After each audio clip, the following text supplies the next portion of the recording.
So isang magandang araw mga ka-rice mill. Isang mapagpalang araw sa ating lahat. Ito pala yung DIY na ginawa namin. Itong belt drive na kasi ito ay nag-a-arouse siya. Ibig sabihin nawawala siya sa pulley niya. Kasi sa ganitong modelo, ito kasi open ito.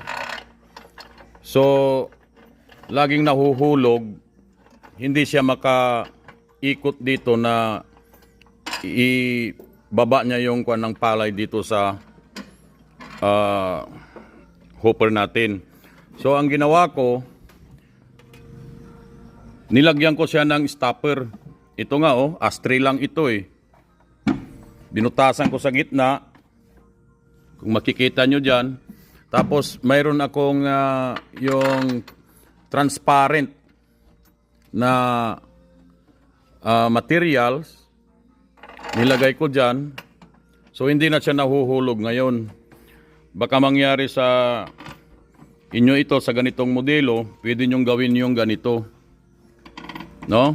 DIY lang, mga kaibigan, DIY lang.